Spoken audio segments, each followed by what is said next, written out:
इस आदमी की हिम्मत तो काफी बड़ी थी। वह 1918 की $1000 की पुरानी नोट लेकर एक गिरवी दुकान पर पहुंचा और पूछा कि इसकी कितनी कीमत मिल सकती है। दुकान वाले ने मजाक में कहा कि शायद इसकी कीमत सिर्फ $1000 ही होगी। तभी दूसरा आदमी बोला कि मजाक मत करो, असली बात करो। फिर उसने बताया कि ऐसी पुरानी नोटों की कलेक्शन वैल्यू बहुत ज्यादा होती है, लेकिन पहले यह बताओ कि यह नोट तुम्हें मिली कहां से। ग्राहक ने बताया कि उसकी दादी ने कई साल पहले यह नोट उसे दी थी। उन्होंने कहा था कि यह आगे चलकर बहुत कीमती बनेगी। दादी ने यह भी कहा था कि इसे कहीं खर्च मत करना, बल्कि सही जगह बेच देना। इसलिए वह आज दुकान पर इसे बेचने आया था। दुकान वाला बोला कि अगर 1918 में किसी के पास $1000 की यह नोट होती तो वह आसानी से एक बड़ा 3 मंजिला घर खरीद सकता था। उस समय इसकी खरीदने की ताकत बहुत ज्यादा थी, लेकिन दुकान के बुजुर्ग मालिक की राय अलग थी। उनका कहना था कि उस दौर में इस नोट से और भी बड़ा मकान खरीदा जा सकता था। इसी बात पर दोनों बहस करने लगे। फिर ग्राहक ने पूछा कि आखिर इतनी बड़ी रकम की नोटें बनाई ही क्यों जाती थी। जवाब मिला कि उस समय न इंटरनेट था, न ऑनलाइन पेमेंट। हर चीज नकद पैसों से खरीदी जाती थी, इसलिए बड़ी नोटें लोगों की सुविधा के लिए बनाई गई थी। आज भी यह $1000 की नोट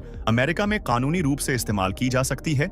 इसके बाद उसने एक और जानकारी दी कि डॉलर छापने वाली संस्था फेडरल रिजर्व पूरी तरह सरकारी संस्था नहीं है, बल्कि इसमें बड़े बड़े बैंकर और निजी बैंक भी शामिल हैं। उन्होंने ही सरकार के सामने फेडरल रिजर्व बनाने का प्रस्ताव रखा था, जिसे बाद में मंजूरी मिल गई। फिर दुकान वाला बोला कि उसने ऐसी कई नोटें पहले भी देखी हैं, लेकिन इस नोट की अभी किसी प्रोफेशनल संस्था से ग्रेडिंग नहीं हुई थी, इसलिए इसकी सही कीमत बताना थोड़ा मुश्किल था। फिर भी उसने दाम पूछना शुरू किया। ग्राहक ने जो कीमत मांगी उसे तुरंत मना कर दिया गया, क्योंकि नोट लंबे समय तक मोड़कर रखी गई थी और बाद में शायद प्रेस करके सीधी की गई थी, इसलिए उसकी हालत उतनी अच्छी नहीं थी। दुकान वाले ने सीधे इसकी कीमत घटाकर $2000 की पेशकश कर दी। यह सुनकर ग्राहक को भी अपने दाम पर शक होने लगा। उसने $3500 मांगने की कोशिश की, लेकिन दुकान वाला सिर्फ $2500 देने को तैयार हुआ। आखिरकार ग्राहक मान गया, क्योंकि उसे इस नोट की ज्यादा जानकारी नहीं थी और सामने वाला नकद पैसे दे रहा था। 2 दिन बाद दुकान वाले को नोट की जांच करने वाली संस्था से रिपोर्ट मिली। रिपोर्ट देखकर वह भी चौंक गया। वह लगभग घाटे में जाने वाला था, लेकिन किस्मत अच्छी निकली। जांच में नोट को 25 अंक मिले, जबकि पूरे 70 अंक होते हैं। बाजार में 25 अंक वाली ऐसी नोट लगभग $7500 में बिक सकती थी। अगर नोट को पूरे 70 अंक मिलते तो इसकी कीमत आसानी से $1 लाख तक पहुंच सकती थी।